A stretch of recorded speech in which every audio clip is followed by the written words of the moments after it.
Ok, bien, estimados. Buenas tardes. Vamos a comenzar la clase de hoy, que es una sesión síncrona. Em, Permítanme abrir nada más lo que tenía preparado para hoy. Muy bien. Entonces, aquí está. Cuando tengamos clases síncronas, generalmente va a tener esta dinámica. Avisos para ustedes, para que estemos en sintonía. Luego un corto resumen de la clase anterior y enseguida la clase en sí, ¿no? Entonces, a manera de aviso, ¿me escuchan bien? Solo probando, ¿sí? ¿Todo bien? Sí, correcto. Perfecto. Sí, ¿Miran todo mi bien. pantalla? ¿Miran todo mi bien. pantalla? ¿Sí? ¿Estamos bien? Sí, Excelente. También, todo Bien. Entonces, recuerden, el primer aviso, su primer pruebita es el lunes. Ajá. El lunes próximo se evaluará capítulo 12, corriente, y 13, ley fuerzas de Ampere, y de forma conceptual y práctica, ¿no? Bueno, algunas preguntas conceptuales bastante sencillas, ¿verdad? Según he visto, según recuerdo también. Son cuestiones así como que muy, muy sencillas. Y la parte de ejercicios que ustedes ya saben que vienen de la guía de ejercicios que está en el aula virtual. Muchos de esos problemas están para tarea número 1 y para tarea número 2. Ya les comento más. La idea de hoy es ver cómo andan con los ejercicios del capítulo 12. Como sabrán, es un capítulo como que muy, muy sencillito, pero que hay muchas ideas, ¿verdad? Por ahí que vale la pena poner en práctica, ¿de acuerdo? Entonces, lo que les digo es que los ejercicios son un poco variados, son variados. Mañana, a partir de mañana, vamos a abordar el capítulo 13, que en realidad el capítulo 13 es una cuestión como que muy sencilla, porque lo que exponemos ahí es una ecuación fundamental, ¿verdad? Para la magnetostática, que es la ley de fuerzas de Ampere. Entonces, no hay más que hacer, no hay mucho más que hacer que practicar, ¿verdad? Practicar muchos ejercicios, ¿no? Tampoco es que se presta para hacer muchos ejercicios, porque como verán, matemáticamente tiene un triple producto vectorial y resulta ser complicado si nosotros nos ponemos a hacer como cualquier invento de circuitos con corrientes, ¿no? O sea, una cuestión que puede ser matemáticamente complicada. Así que los ejercicios, resumiendo, también son bien restringidos, ¿no? Son pocos. Ya está disponible su tarea número 2, que precisamente es de fuerzas de Ampere, en aula virtual, por si van un poquito adelantados, ¿no? Recuerden, el lunes su primer prueba vale 10 puntos, ¿no? ¿Cuál es la temática? Precisamente corrientes eléctricas. La vez pasada, a manera de repaso, rápido, entre comillas, porque me tardé como 1 hora y media, compas, lo siento, a veces me emociono. Hablamos sobre corrientes y densidades de corrientes, ¿se recuerdan? Corriente I, densidad K, que es corriente por unidad de longitud perpendicular al flujo, densidad J, volumétrica, que es corriente por unidad de área perpendicular al flujo, etcétera. No hablamos de la ecuación de continuidad que expresa matemáticamente la conservación de la carga local. Hablamos de corrientes de conducción. Bueno, antes, también acá en esta sección hablamos de elementos de corriente, ¿se recuerdan? IDS, KDA, JDB, ¿se acuerdan? O de tau, diferencial de volumen. Luego hablamos de corrientes de conducción, cuando estuvimos viendo aquel experimento, ¿no? De conectar experimento, le llamamos, que en realidad es algo muy común para nosotros en ingeniería eléctrica, una fuerza electromotriz que genera, por decirlo así, una corriente atravesando un circuito. Puede haber por ahí una carga, no sé, un foco, un conductor en general. Etcétera. Entonces hablamos de corrientes de conducción, nos viene a la mente aquella expresión J sub F igual a conductividad por el campo eléctrico, ¿no? Que ese campo en realidad es la suma de dos campos, un campo eléctrico no conservativo y el otro conservativo, como el que hemos venido platicando, y el no conservativo que, digamos, surge en la fuerza, en el elemento que brinda la fuerza electromotriz en sí, que podría ser una batería, pero hay muchas otras maneras de generar esa fuerza electromotriz, mediante otros fines mecánicos, por ejemplo, no químicos, etcétera. Hablamos de relación de energía. Lo interesante que estuvimos platicando también es que las relaciones, por ejemplo, de ley de Ohm que nosotros tenemos en nuestra mente, B igual a R por I o P igual a I al cuadrado R, esas relaciones nosotros las vimos solo que de manera más fundamental, se recuerden. La primera, la ley de Ohm, según Gustav Kirchhoff, les dije, J sub F igual a la conductividad por el campo eléctrico, y la otra expresión era la potencia por unidad de volumen. Encontramos que era J sub F al cuadrado entre la conductividad, pero que lo recuerden. Esa es la otra sección que vimos. En cuanto al modelo microscópico, estuvimos platicando de cómo se alcanza que la corriente sea estacionaria, ¿no? Si en realidad si hay una fuerza eléctrica las aceleraría hasta infinito. Entonces, ¿qué es lo que sucede? Lo que sucede es que las colisiones como que intuitivamente frenan, ¿verdad? Hay una fuerza que frena, equilibra la otra fuerza eléctrica y entonces por eso se mantienen, digamos, a velocidad constante como para poder obtener una corriente estacionaria. Además, vimos que por ese proceso también se da la disipación de calor, ¿verdad? Lo que conocemos como resistencia nosotros, ¿verdad? La resistencia del conductor específico, del elemento que tengamos por ahí, que, como les dije, podemos expresarlo en términos de cantidades fundamentales, J sub F al cuadrado entre la conductividad, o en términos de cantidades circuitales, como I al cuadrado por R, donde R es la resistencia, ¿no? Y en cuanto a la consecución del equilibrio electrostático, recordamos que si nosotros tenemos un conductor y le ponemos carga, ¿verdad? Evidentemente, pues carga libre, ¿qué es lo que sucede? Toda la carga se va a la superficie del conductor y dijimos que si era un buen conductor, el tiempo en el que tarda eso, el tiempo que tarda ese proceso es del orden de 10 a la menos 19 segundos, lo cual es una cuestión pues despreciable para nuestros fines, ¿no? Entonces así se alcanza el equilibrio. Obtuvimos una pequeñita ecuación diferencial, recuerden, en una exponencial decreciente, ¿no? Que indicaba que pues la carga inicial va disminuyendo hasta llegar a cero dentro del conductor, o sea, ¿dónde se va? Porque tiene que conservarse, se va a la superficie, ¿ok? Pues bueno, eso, sin más, quiero que abordemos pues algunos ejercicios. Yo sé que ustedes ya deben ir adelantados, deberían. Y aquí lo importante, pues, ejercicios propuestos. De los ejercicios propuestos, básicamente viene la parte práctica de su examen.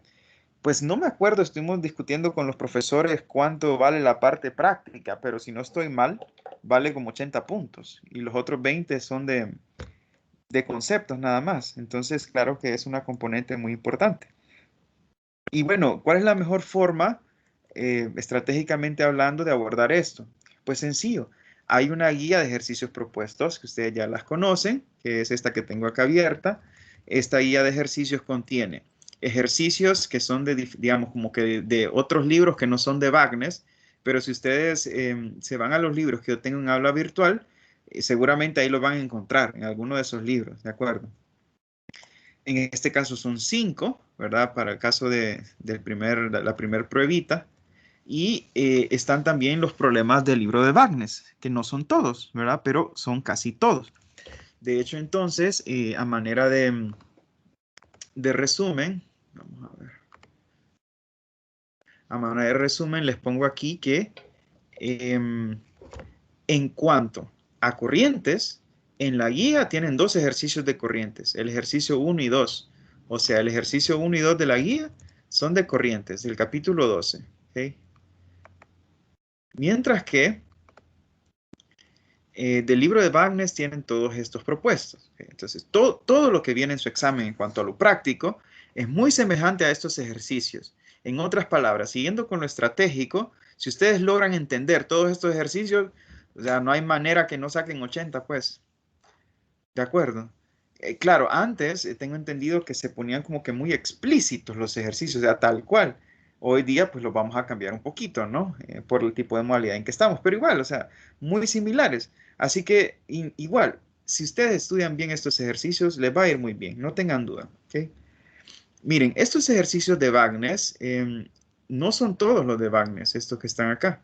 De hecho, en la guía están todos los de Wagner, excepto los siguientes. Por ejemplo, aquí no está el número 2, no está el número 11, no está el número 12, el 16, 18. O sea, que eso en realidad como que los pueden de alguna manera descartar, ¿no? O sea, estoy tratando de ayudarles en ese sentido para que vean el panorama de lo que tienen que resolver, o cómo priorizar las cosas. En otras palabras, son 15 ejercicios del libro de Wagner más dos adicionales de otros libros, que son estos que les dije, ¿verdad? Que son estos que están acá, ¿no?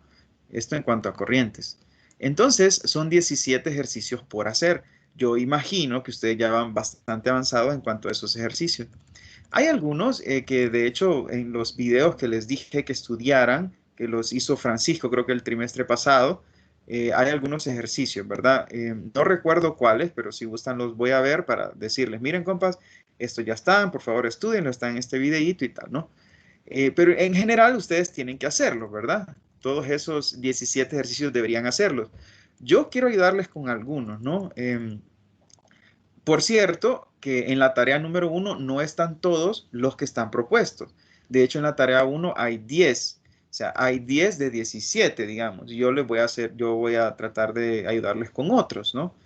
De acuerdo. Entonces, si gustan, estaba revisando pues algunos ejercicios interesantes y tal. Y yo creo que me puede dar tiempo para los siguientes del día de hoy, ¿no? El ejercicio número 2 de la guía. Es un registro fonográfico y tal, porque es como que bastante típico ese tipo de ejercicio, ¿verdad? Entonces voy a abordar, y puede ser que les tienda a confundir, ¿no? Porque involucra conceptos también que vienen, digamos, de mecánica clásica. Entonces, permítanme hacer uno de estos ejercicios en los que tenemos corrientes generadas. ¿De qué manera? Pues una densidad, por ejemplo, esto está cargado y empieza a girar. Entonces, como tenemos carga en movimiento, entonces eso es precisamente corriente. Entonces, bueno, solo aquí en su tarea, recuerden, tienen 10 ejercicios. 1, 2, 3, 4, 5, 6, 7, 8. 2, 3, 4, 5, 6, 7, 8. No, 9. 1, 2, 3, 4, 5, 6, 7, 8. 9 ejercicios hay aquí. Lo lamento, son 9, no 10. Ok. Pero bueno, entonces procedo. Ejercicio número 2 de la guía. Fíjense, empecemos con este, si gustan, luego con el 12.3, que es como que la misma idea, ¿no? La misma idea. De hecho, lo he pensado como que previo a abordar este, conviene abordar este número 2 de la guía porque se utiliza otro sistema de coordenadas cilíndrico. Y el 12.6 se los iba a hacer, pero es de resistores en serie en paralelo y la verdad que es muy sencillo, quizá no vale la pena. Y el 12.13, que es la expresión de energía, que les dije a Bayardo, creo que le dije que pasara de esa forma, digamos, fundamental a la forma I al cuadrado R. Entonces, ese ejercicio tiene que ver con eso. Entonces comienzo, ¿verdad? Vamos a comenzar con el número 2. Pónganle ojo a esto, ¿verdad? Para algunos quizás es elemental, para otros no tienen idea cómo se hace, pero entonces se los cuento así rapidito, ¿no? Dice así, un registro fonográfico lleva una densidad de carga estática, sigma. Si se gira a velocidad angular constante, ¿no? Esto va a empezar a girar de esta manera. ¿Cuál es la densidad de corriente superficial K? Aquí es K vector, ¿verdad? A una distancia ρ del centro. Ok, bueno, aquí ya nos están diciendo que conviene utilizar coordenadas cilíndricas. Y la otra, el inciso B, es algo similar, una esfera sólida de carga cargada uniformemente de radio R y carga total Q se centra en el origen y se gira a velocidad angular omega alrededor del eje Z. Encuentre la densidad de corriente J. Entonces, si se fijan, los dos incisos nos piden calcular K y J. K y J. La densidad superficial K y la densidad volumétrica J para dos cargas que están girando. ¿Cómo giran las cargas? Pues en realidad son objetos cargados, ¿no? Que están en movimiento, en este caso girando. Entonces, aquí, comenzando con el inciso A, de hecho, para cualquiera de los dos incisos, tenemos pues estas expresiones que las vinimos discutiendo, ¿verdad? De la semana pasada. J es la densidad de carga volumétrica, aquí no confundir con la coordenada cilíndrica, ¿verdad? Por el vector velocidad, ¿no? De la carga en sí. En este caso, la carga está distribuida en un objeto, ¿verdad? En el caso del disco este, ¿verdad? Del registro fonográfico que le llama.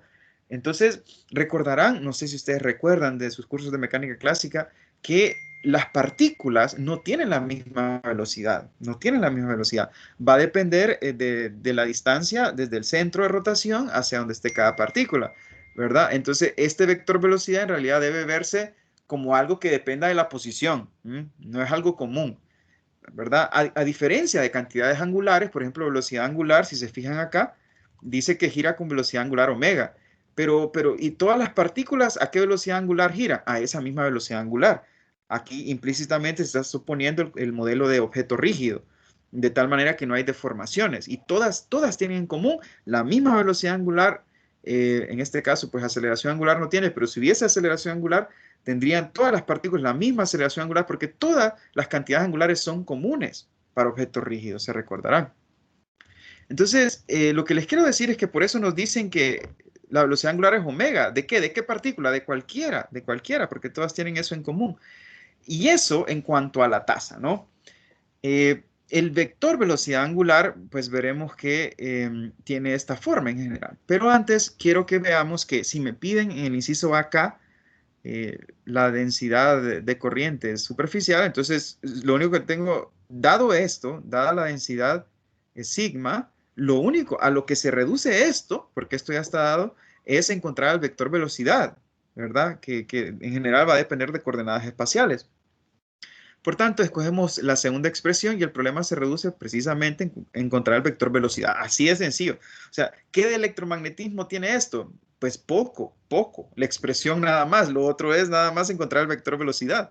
Y bueno, si ustedes no recuerdan en general las siguientes expresiones, pueden remitirse al libro de Taylor de mecánica clásica que utilizamos en mecánica 1, ecuación 9.22, página 338. De hecho, lo tengo por acá, ¿verdad? Ecuación 9.22, página 338, que son estas expresiones. Primero, aquí el vector velocidad angular, recordarán que es un vector que nos indica la tasa a la que gira algo, ¿no? En radianes por segundo, pero como es un vector, tiene también una dirección. Pueden ponerle, en este caso le ponen U unitario, podría ser también omega unitario, ¿no? Por simplicidad. Entonces, por ejemplo, acá este anillo, lo que sea, está girando con una tasa omega.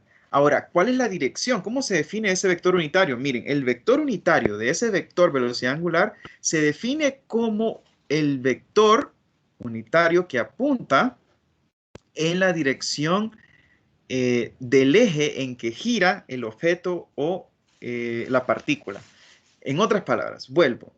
Si esto está girando de esta manera, entonces está girando alrededor de este eje y por tanto el vector unitario que indica la dirección del vector velocidad angular tiene que ser en esta dirección. Si esto coincide con z, entonces esto puede ser en z unitario o podrían ustedes también decir, puede ser, profesor, en menos z unitario. Estoy de acuerdo, pero la ambigüedad se quita, ¿verdad? Con la regla de la mano derecha. Entonces, si esto está girando así, envuelven, ¿verdad? Toman la mano derecha y lo envuelven en la dirección de giro y el pulgar apunta o tiene la dirección del vector velocidad angular, ¿de acuerdo?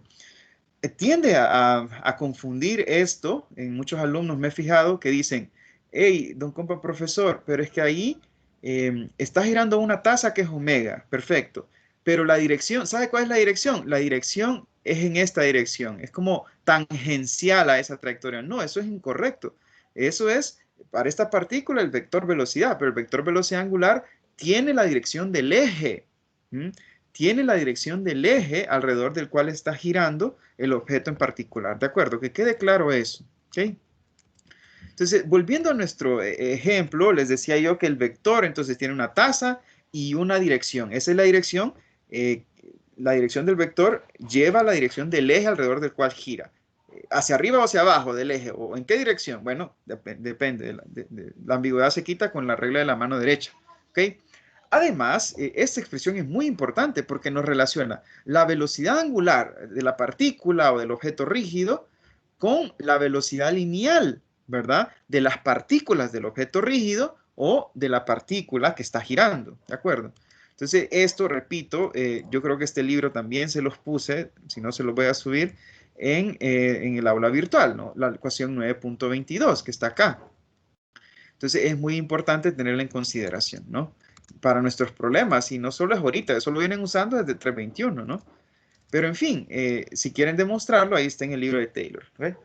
Entonces, vamos a escoger, por tanto, entonces, vamos a ver, repito, compas, no se duerman. Lo que quiero encontrar es K. Para encontrar K lo que necesito es la densidad de carga superficial por el vector velocidad. Como ya está dado esto, lo que necesito es el vector velocidad y ya estuvo. Y para encontrar el vector velocidad, conozco esta expresión desde tiempos de mecánica clásica, ¿verdad? Y entonces solo tengo que encontrar este producto cruz, ¿de acuerdo? ¿A qué va a ser igual omega? ¿A qué va a ser igual R? R es el vector posición. En este caso, como es un objeto rígido, es un vector posición de cualquier partícula que compone el objeto rígido. Y omega es el vector velocidad angular del objeto rígido, ¿de acuerdo? Entonces, omega, primero tratemos de poner omega, expresarlo en un sistema de coordenadas particular. Yo he escogido sistema de coordenadas pues cilíndrico, ¿verdad? además porque nos dicen que ρ, ¿verdad? Nos dan la pista ahí que utilizar a una distancia ρ, ¿no? O sea, ρ es la coordenada cilíndrica. Entonces, con eso dicho, he elegido Z, pasa a través del centro del disco. Entonces, omega, como está girando alrededor de ese eje, entonces tiene que ser en Z, ¿verdad? Miren que con solo ponerlo así yo, vamos a ver quién está aquí en clase. Carlos Martín, Carlos Martín. Presente. ¿En qué dirección está girando ese disco? O sea, no me vas a decir, no está girando, ¿verdad? Es un dibujo. No, o sea, supongamos que el vector velocidad angular va en Z unitario. ¿En qué dirección gira el disco? Si lo estoy viendo desde arriba, así como lo estoy viendo de arriba hacia abajo, ¿en qué dirección gira? ¿Contra el reloj o a favor de las manecillas del reloj? A favor. A favor. Veamos, veamos. Si yo digo que está girando, si el vector velocidad angular es en Z unitario, ¿verdad? Entonces, la regla de la mano derecha me dice, pone el pulgar en la dirección de Z. Miren, miren. Y los dedos, entonces así debería estar girando. De esta manera, así. O sea, así. Si yo lo miro desde arriba, eso sería contrarreloj. ¿Están de acuerdo? O sea, así está girando esto, de acuerdo a mi elección de, de vector velocidad angular. Estamos, Carlos. Muy bien, entonces, con eso dicho, ya tengo mi vector velocidad angular. Ahora necesito mi vector posición, que ya saben que el vector posición en cilíndricas es ρ en ρ más z en z. Pero aquí es en z igual a 0, ¿verdad? Escogemos aquí el origen convenientemente, entonces esto aquí va a ser 0, entonces solo tendría ρ en ρ. Esta es la coordenada cilíndrica, ¿verdad? No es la densidad, hay que distinguir por el contexto. De tal forma que ya tengo omega, ya tengo R, solo necesito V y solo necesito hacer esa operación que es el producto cruz de omega cruz R. Omega es omega en Z, cruz, ρ en ρ. Estamos. Y al hacer ese producto cruz les he puesto aquí pues un sistemita ahí que ustedes ya conocen. Recuerden, ρ, este es ρ, aquí crece ρ, este es ρ unitario, aquí crece phi, este phi unitario y Z crece hacia arriba, entonces esto sería Z unitario. Entonces sería omega ρ por Z cruz ρ. Y Z cruz ρ, regla de la mano derecha, Z cruz ρ sería phi unitario. Entonces este es el vector velocidad, omega ρ en phi unitario. Así de sencillo, ¿no? Por tanto, recuerden, lo que quiero yo es el vector velocidad en coordenadas cilíndricas, ¿no? Y ya está en coordenadas cilíndricas. ¿Ok? Por tanto, K es simplemente, pues, sigma por V. Aquí hay un error. No, aquí está sigma por V. Entonces, ¿qué diría? Sigma omega por ρ en phi unitario, ¿no? De acuerdo. Si a veces sienten cierta como que se van a confundir, recuerden que esto es la conductividad, esto es la velocidad angular, la rapidez angular, de hecho, y este ρ es la coordenada cilíndrica, ¿de acuerdo? Ok. Lo que les digo es que a veces sirve, si gustan, ponerle sub h a lo que represente cargas o distribuciones de carga. En tal sentido, aquí bien pudieron ponerle sub h, perdón, sigma sub h, ¿no? De acuerdo. Y K entonces tiene la dirección en fin, ¿no? El inciso B es de una esfera, si se recuerdan. Una esfera sólida, cargada uniformemente, radio R, carga Q, tal. Encuentre la densidad de corriente. O sea, J. En este caso encontramos K, pero ahora, como en una esfera está distribuida en un volumen la corriente, entonces es una cuestión bastante similar. De hecho, ese ejercicio pequeñito es muy similar al problema 12.3 de Bagnes, solo que este 12.3 piden algo más, una corriente. Así que, si gustan, resolvamos el de Bagnes. Dice así. Bueno, si quieren, démonos un descanso de unos 20 segundos. Antes de seguir.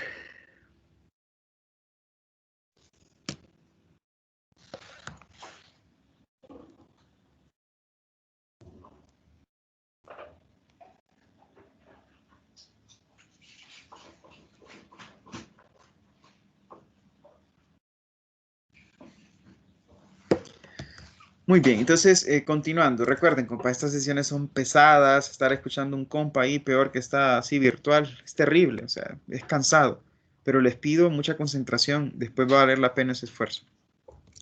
En cuanto al el ejercicio 12.3, que es similar al inciso B del problema anterior, dice, una carga Q se distribuye uniformemente en una esfera de radio A. La esfera empieza a girar alrededor de uno de sus diámetros con una velocidad angular constante. Supóngase que la distribución de cargas no se afecta con la rotación. Encontrar J en todos los puntos, expresarlo en coordenadas esféricas con el eje polar en coincidencia con el eje de rotación. Encontrar la corriente total que pasa por un semicírculo y tal. Muy bien, entonces muy similar. Acabo de notar, no es un error, sino que aquí, si se fijan en el enunciado, me dice que es radio A, pero si notan aquí utilicé radio R, ¿verdad? O sea, no es mayor cosa, pero pido que tomen nota de eso. Yo voy a corregir el documento antes de enviárselo si gustan. Entonces, lo que me piden es J. En primer lugar, lo que me piden es J. J, es todo lo que me piden, J. Entonces, si yo tengo la carga, dice que es una carga Q distribuida en todo el volumen, entonces de inmediato, si yo tengo Q, la carga total, y tengo la geometría, yo puedo conocer la densidad. Recuerden, aquí este es ρ, y si gustan pueden ponerle sub H, ¿no? Sub H. De hecho, creo que más adelante aquí lo pongo, aquí está. Entonces, esta ρ es fácil de encontrar, es simplemente Q entre V, ¿no? Q entre el volumen de una esfera, que es donde está distribuida la carga, 4/3 de pi r al cubo, en realidad es pi a al cubo, creo que porque me quedé con los datos del ejercicio anterior, que decía R, si no estoy mal, lo mismo, 3Q entre 4 pi r al cubo, ¿no? Esa es la densidad y es constante, ¿no? Ahora, lo otro que necesito encontrar, tal como en el ejercicio anterior, es el vector velocidad, ¿de acuerdo? Y el vector velocidad, ¿cómo lo encuentro? Similarmente, el vector velocidad es omega cruz R. Omega es el vector velocidad angular y R es el vector posición, ¿no? Fíjense que yo hice coincidir, de hecho también el problema lo sugiere, que el eje Z pase por el centro, ¿no? De tal manera que esté girando alrededor dice, alrededor de uno de sus diámetros, creo que dice. A ver, ajá, entonces he escogido que sea el eje Z, ¿verdad? Que pase alrededor de ese diámetro, ¿ok? Convenientemente, por supuesto, como lo hemos hecho en 321 y en los demás cursos, ¿no? Así que omega, en tal sentido, ¿cómo se va a ver omega? Si esto está, el eje Z acá, esto está girando así, de esta manera. Esto está girando. ¿A qué sería igual el vector velocidad angular? Quiero que me responda Nixon Talavera. Nixon Aguilar. Nixon, ¿estás por ahí?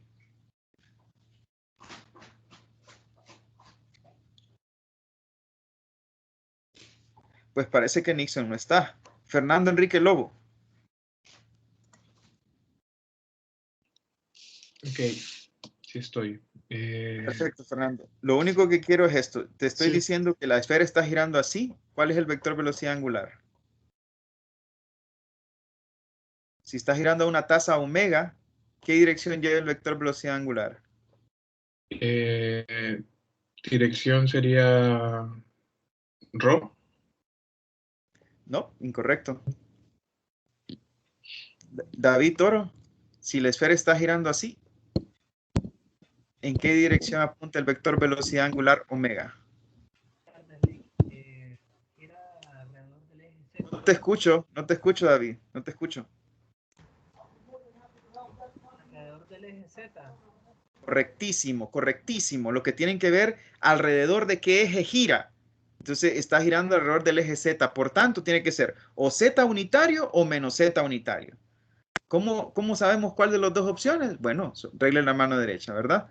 Las manos derechas, los 4 dedos de la mano derecha envuelven ese giro y hacia arriba, en Z, ve el vector velocidad angular. Perfecto. Por tanto, omega sería omega en Z unitario. Y el vector posición en esféricas, recordarán que es muy sencillo, es R en R unitario, ¿cierto? Por tanto, el vector velocidad será omega, que es magnitud, omega en Z unitario, cruz R en R, ¿no? Entonces tendríamos omega R, recuerden, este R es variable, ¿no? Porque recuerden que estamos con cualquier punto dentro de la esfera. Así que lo que tendría es Z cruz R. Este producto cruz solo actúa en los vectores, entonces tendría Z cruz R. Miren, el vector tiene que quedar, digamos, ¿puedo yo operar Z con R? Podría hacerlo. Podría perfectamente, solo que miren que este vector es cartesiano y este vector es esférico. Entonces, aquí ustedes lo pueden trabajar como gusten, ¿verdad?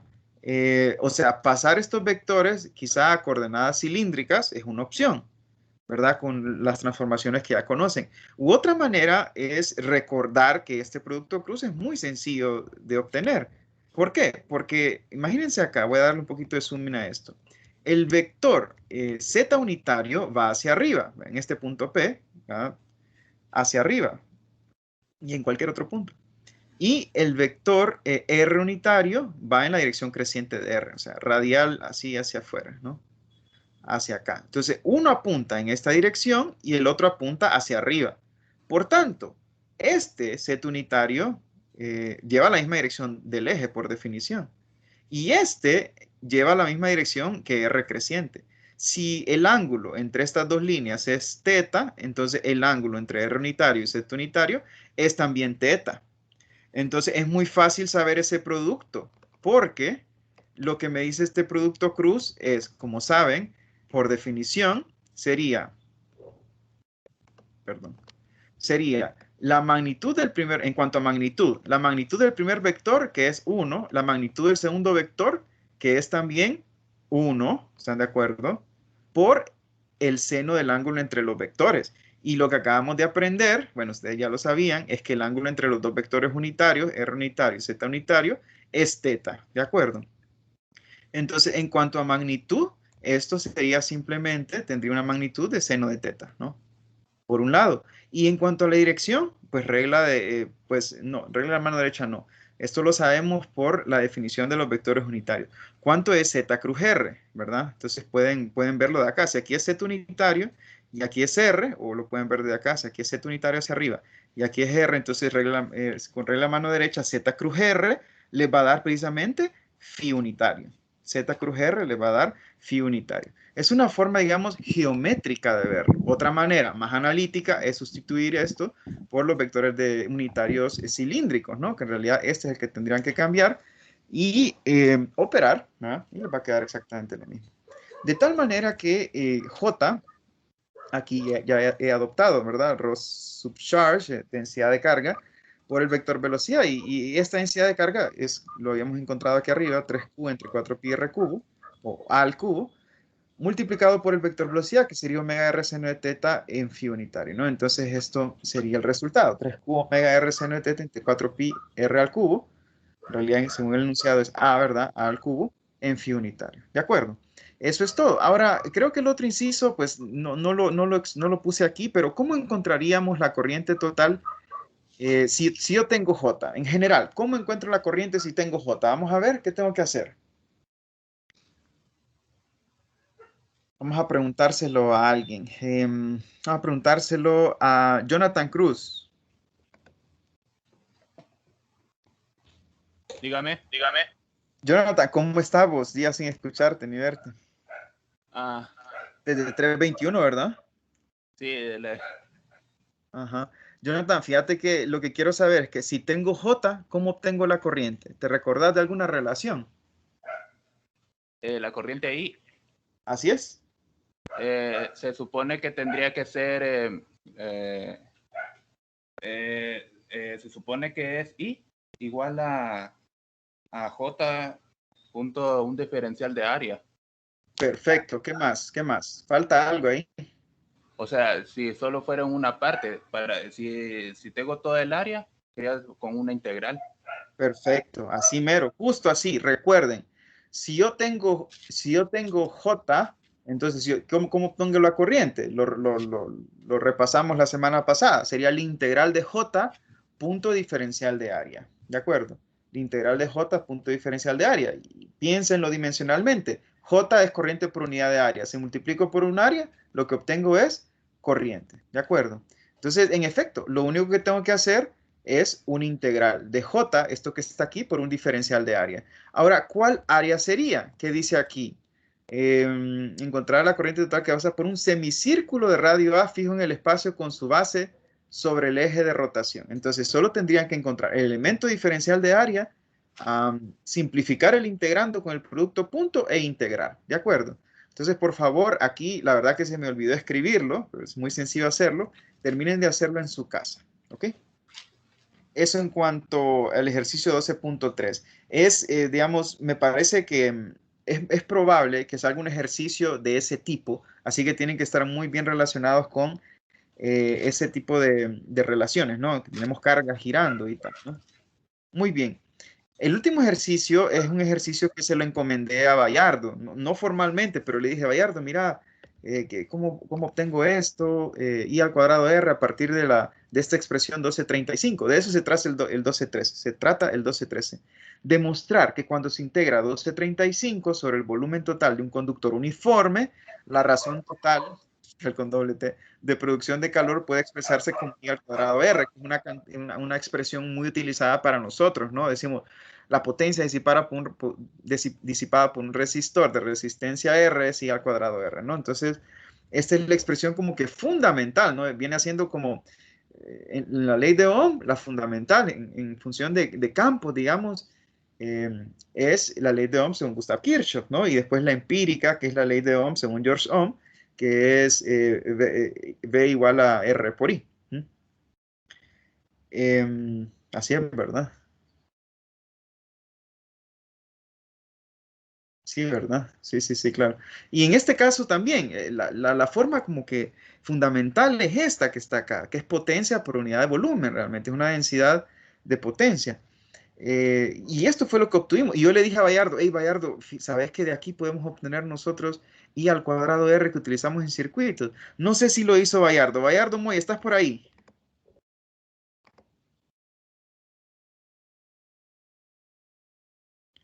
No, parece que no está, parece que no está. Entonces, bueno, igual lo hacemos acá. Entonces, es muy sencillo, nos dice un conductor recto y tal. Entonces, en este caso, fíjense que he cambiado J. Primero, J lleva esta dirección y el campo también lleva la misma dirección. Por tanto, ese producto punto se simplifica al producto de dos escalares. Y lo que nos va a quedar este producto, ¿verdad? Es dos escalares. O aquí simplemente nos quedaría J al cuadrado entre la conductividad, que J sabemos que es I entre A. ¿No? Por definición. En este caso, el área es totalmente perpendicular al flujo, de tal manera que simplemente sería I entre A, elevado al cuadrado, dividido también entre la conductividad.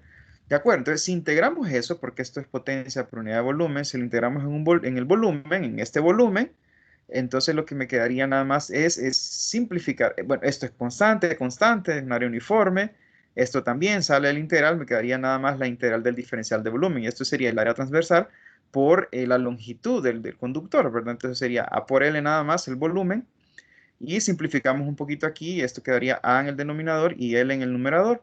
Y noten que aquí voy a obtener I al cuadrado por L entre A por la conductividad. Y si recordamos la definición de resistencia, recuerdan, la resistencia aumenta con la longitud del alambre del conductor, es inversamente proporcional al área transversal y también es inversamente proporcional a la conductividad, por supuesto. Por tanto, conociendo la definición de resistencia, esto sería I al cuadrado precisamente por R, ¿no? Que es la expresión que queríamos obtener. ¿De acuerdo?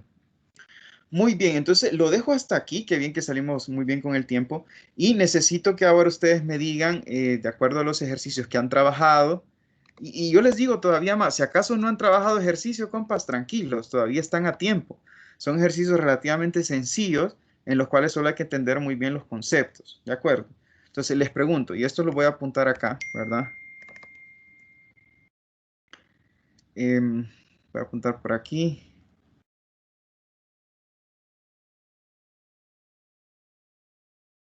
Muy bien. Oh, no, se ha trabado esto. Qué terrible, es que Windows 10, lo siento. Ok, entonces solo quiero que vayan pensando, que me vayan diciendo los ejercicios en los cuales tienen duda, que miren como profesor, dormí, tuve pesadillas, no sé cómo hacer el ejercicio, entonces yo les ayudo, ¿verdad? Con gusto. Solo déjenme abrir esto y lo voy a apuntar, ¿ok?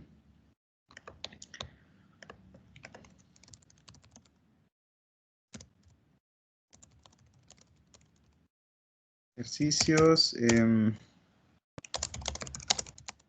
a los que se dice.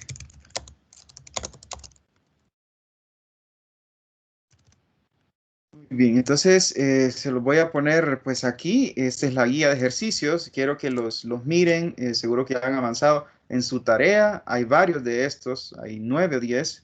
Parece que 9. Em, entonces, miren, el ejercicio 1 y 2, acabamos de resolver el 2, incluyendo el inciso B, que es lo mismo que lo que acabamos de hacer. El número 1, pues parece muy sencillo también. El número 3, 4 y 5 son del otro capítulo. Y aquí están los del capítulo 2. Entonces, voy a tomar 5 opiniones de que, claro, si ya han trabajado, ¿verdad? No me gusta que solo me digan, don compa profesor, haga tal ejercicio cuando ni siquiera lo han intentado resolver. Porque no sirve de nada. No sirve de nada que yo haga ejercicios cuando lo importante es que ustedes intenten hacerlo, ¿verdad? Claro, después de ya tener ideas, nociones, ya hayan estudiado. Pregunto entonces, vamos a comenzar con Jonathan Cruz. Jonathan, ¿tenés algún ejercicio en los cuales quizás requieras de ayuda para yo poder hacer algún videíto al respecto y subírselos, ¿verdad? Mientras ustedes siguen avanzando, ¿verdad?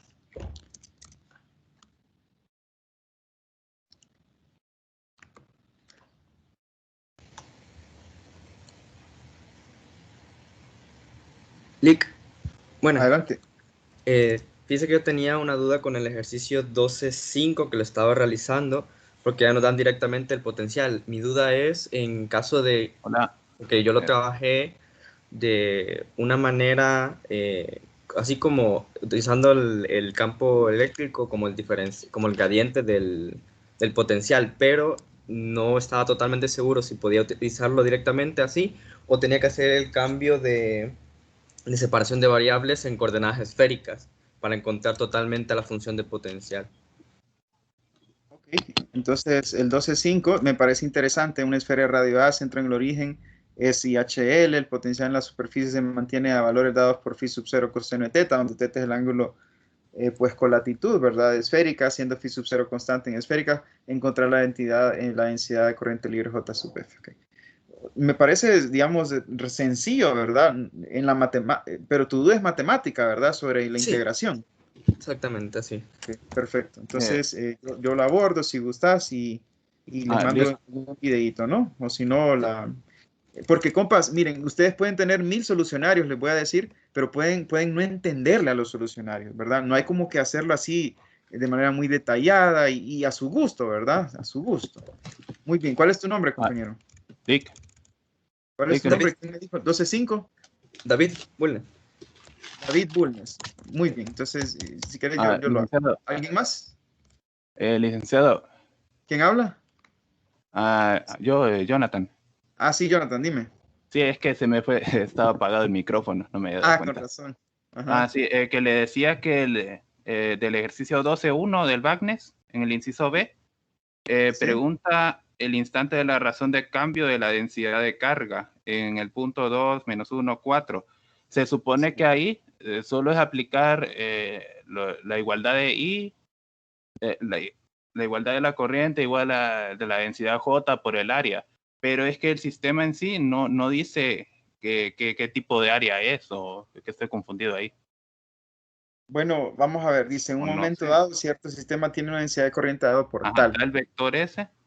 Sí, siendo A una constante. ¿Cuáles son las unidades de A? ¿Cuál es en ese instante la razón de cambio de la densidad de carga? Una derivada, ¿verdad? Ajá, Eh, considérese la carga total Q, que se puede obtener a partir de, ajá, con qué rapidez cambia Q, o sea, la derivada es que te están dando, aumento o disminuye según el signo, ¿no? ajá. Ujú. ¿Cuál Entonces, es la, solo, dale. entonces en sí solo es aquella que corriente igual a la derivada de la carga por el tiempo. Y lo que le pregunto es, o sea, es que el sistema en sí, Ujú. o sea, ya nos da la densidad de J, o sea, la densidad J, o sea, como vector, pero o sea, después hay que multiplicarlo por un área o un diferencial de área, pero es que el diferencial de área en sí, como no entiendo cómo es que está así en ese sistema. Ah, pero eso es para encontrar la corriente a través de una superficie, ¿verdad? Eso es lo que Mm, estás diciendo vos. Si quisiera, dado J, vos decís, para encontrar la corriente a través de una superficie necesito un área, ¿cierto?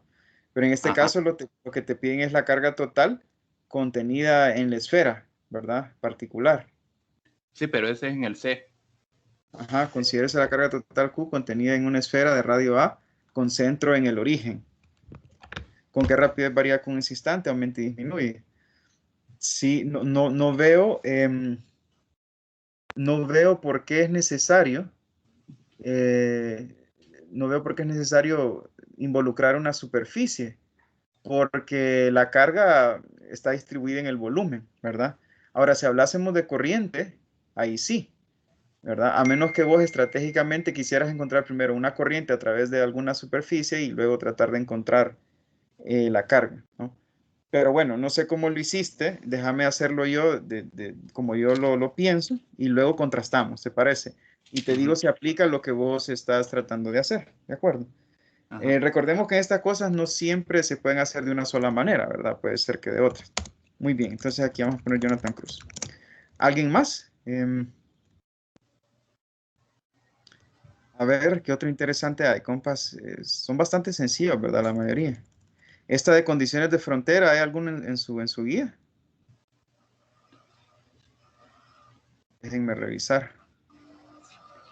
A ver, el 8 no está. Ah, sí, aquí está, ¿ve? De hecho, es de dificultad alta. O sea, esto es bien subjetivo, ¿verdad, compas? Para algunos puede ser alta, para otros puede ser muy sencillo, etcétera, ¿no? Pero no sé si alguien hizo el 12-8. Me parece un poquito, no sé, interesante. Déjenme ver. Ujú. Ok. Bueno, la verdad que está sencillo. ¿Alguien hizo el 12-8 o no sé, algún otro que tengan para proponerme? Creo que este 12-9, si no estoy mal, Francisco creo que lo resuelve en uno de los videitos. Si acaso lo vieron, me parece que sí. Entonces, este no habría necesidad. Recuerden que lo importante es tratar de hacer la mayor cantidad de ejercicios y que ustedes puedan comprenderlos. Bueno, ya tenemos dos. Vamos a ver, Mariana, Abigail. Mariana, ¿está por ahí? Sí, aquí estoy. Mariana, algún ejercicio que usted diga, no lo puedo hacer y ya no puedo. Necesito preguntar. Fíjese que realmente todavía estoy con la teoría porque algunos conceptos no los tengo tan claros. ¿Se unió usted la semana pasada con nosotros o no? Sí, en la clase tuve problemas porque no la escuchaba, entonces todavía Ya. estoy... Pero mire el video. Es un poco largo usted y es tedioso, pero vale la pena. Mire el video que dura 1 hora y media, ¿verdad? Muy bien. Ya Wilmer Haylock. Buenas, Lick, soy yo. Para Wilmer, ¿qué serles andas? sincero, Ajá. no he empezado con los ejercicios, he estado leyendo y viendo videos, pero con los ejercicios como tal no he empezado. Así que, como usted dijo, sería irresponsable de mi parte decirle algún ejercicio para que haga. De acuerdo, y no teman, compas, todavía están a tiempo, pero eso sí, traten como que de terminar todo el miércoles en cuanto a corrientes, porque después tienen que practicar un poco la aplicación de la ley de fuerzas de Ampere, entonces no pasen del miércoles, por favor. Ok, de acuerdo. ¿Alguien más? Voy a dar unos 15 segundos más por si alguien tiene alguna otra duda para poder abordar tranquilamente. Hola, ingeniero. Casi no te escucho allá lejos, no sé quién habla. Yo hablo, David. Ajá, David, voy a acercarme, dale. Disculpe, es problema de los audífonos. Tenía dudas sobre el ejercicio 12-4, Ok, que habla sobre la polarización. ajá. Entonces, no sé si este mismo ejercicio se trata de la misma manera como el que acaba de hacer el 12-13. Veamos, una esfera dieléctrica de radio A está polarizada uniformemente. Ok, está polarizada. ¿Cómo se polarizó? Pues estuvo sujeta a un campo eléctrico, ¿verdad? Y quedó descrita por un vector de polarización porque sus dipolos, digamos, se alinearon y tal, surgieron momentos dipolares y el resultado macroscópico es un vector de polarización P, ¿no? Entonces se le pone a girar con velocidad angular constante, suponiendo que la rotación no afecta a P, encontrar las corrientes. Ok. Sí, en este caso, lo que tenemos que encontrar, si queremos encontrar, a ver, ¿qué es lo que pide encontrar? Encontrar las corrientes, ¿verdad? Entonces, ¿qué tienen que ver las corrientes con el vector de polarización? Vamos a ver. ¿Hay alguna relación? El de la densidad de carga de polarización con la ecuación de Correcto. continuidad.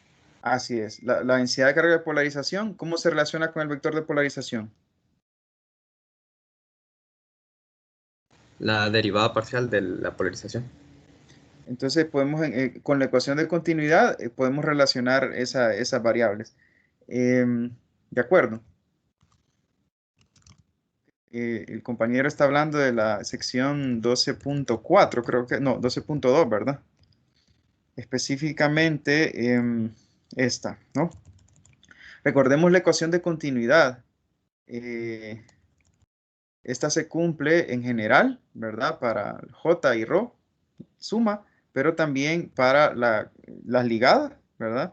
Y la libre también, la ligada. Aquí habíamos encontrado que si tenemos una polarización cambiante, entonces vamos a tener una densidad ligada y también tenemos la ecuación de continuidad para la carga libre y corriente libre. O sea, esta es para la ligada y la 12.13 es la general, ¿verdad? La 12.17 es la ligada y la 12.19 es la libre, ¿no? Entonces, ¿cuál es la estrategia, compañero, que le sugerís? Que pueda utilizar el vector de polarización como que fuera constante Ujú. para poder calcular la densidad de corriente a partir de ella.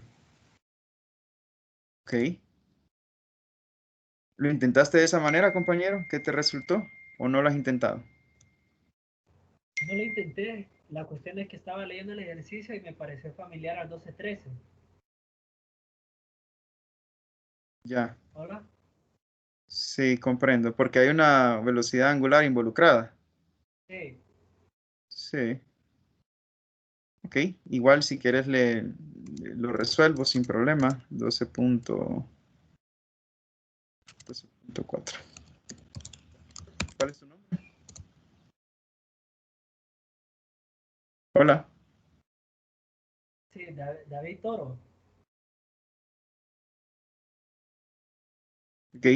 David Toro. Entonces, ya entendí. Vos lo que necesitas saber es como que si hay alguna relación, porque aquí tenemos también, permíteme, que está girando con velocidad angular constante, ¿no? Permítame, algo sucedió aquí.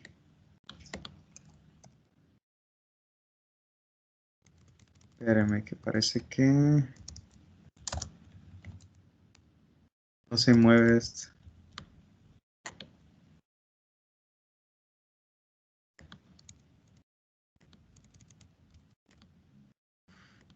Se cerró esto. ¿Me están viendo todavía? Sí, Sí, Lick. Como que quedó congelado esto. Un segundo. Hoy sí. Entonces sí, aquí lo que yo veo es que siempre, vamos a ver, en este caso, ¿verdad? Lo que tenemos es una polarización, probablemente cambiante, entonces genera una densidad de carga, ¿no? Pero esa es, digamos, una densidad de corriente, pero eso es ligado. Además dice que está polarizado uniformemente, ¿no? Entonces, lo que vos querés ver es si aplica de alguna manera lo que habíamos visto, la estrategia con este tipo de ejercicio. Ok, déjame checar, sí, sí, seguramente que sí, porque aquí vamos a tener también carga que está girando, bajo lo que intrínseca, bounded, que está girando con velocidad angular constante. En el otro caso, en el 12.3, teníamos una carga Q también que estaba distribuida uniformemente en una esfera de radio A. Entonces sí, sí, definitivamente. Déjame hacer el ejercicio y pues se los paso y comparamos a ver si tiene que ver una cosa con otra. ¿Te parece? Está bien, gracias, Lee. Con gusto. Y pues no sé si hay algún otro ejercicio, si no, pues lo dejamos aquí por hoy. Y Lick, sí, hay uno que tiene que ver con la velocidad de deriva, el 12-17. entonces, va, esos son como que bien sencillitos, ¿verdad? Pero igual, ajá, dale. Sí, es que solo es una parte que ya directamente ya hace la relación ahí, pero es cuando tiene la densidad de la carga, que pone que es la carga N por la carga del electrón, pero para conseguir N, ya ahí es donde me confundo, porque Ya Sí. hay, Sí, por Sí. los números de Avogadro y todo eso, sí, correcto. sí, la densidad, el peso atómico me lo da, Correcto. pero Ah, ya, perfecto. Sí, no se preocupen, eso tiende a confundir bastante a los alumnos, ¿verdad? En cuanto al uso del número de Avogadro para poder trabajar de mejor manera con muchas moléculas o muchas partículas. Entonces me parece muy bien. Igual yo creo que esos ejercicios están en un videíto, si no estoy mal, de Solorza, ¿no? De Francisco. Pero si no, yo les hago un repaso de cómo manejar ese tipo de, digamos, de ejercicios, ¿no? Si les parece. Entonces, me quedo con estos, ¿verdad? Cualquier otra ayuda, por supuesto, me lo hacen saber. Y lo que les quiero decir es esto, compas. Su tarea está para el miércoles, si no estoy mal, ¿verdad? Yo les voy a ayudar con esto, con algún videíto, donde abordo rápidamente los 4 ejercicios. Y ustedes paralelamente no pierdan tiempo, ¿verdad? Si ya terminaron y solo están saldando algunas dudas, empiecen con el otro capítulo, ¿no? De cualquier manera, mañana entonces empiezo yo a exponer el siguiente capítulo, el número 13, que es una cuestión muy sencilla, ¿de acuerdo? Entonces lo dejamos por aquí por hoy. Muchísimas gracias por su asistencia y que estén muy bien. Gracias, Gracias, Lick. Buenas Adiós. tardes. Gracias, Luis. Adiós.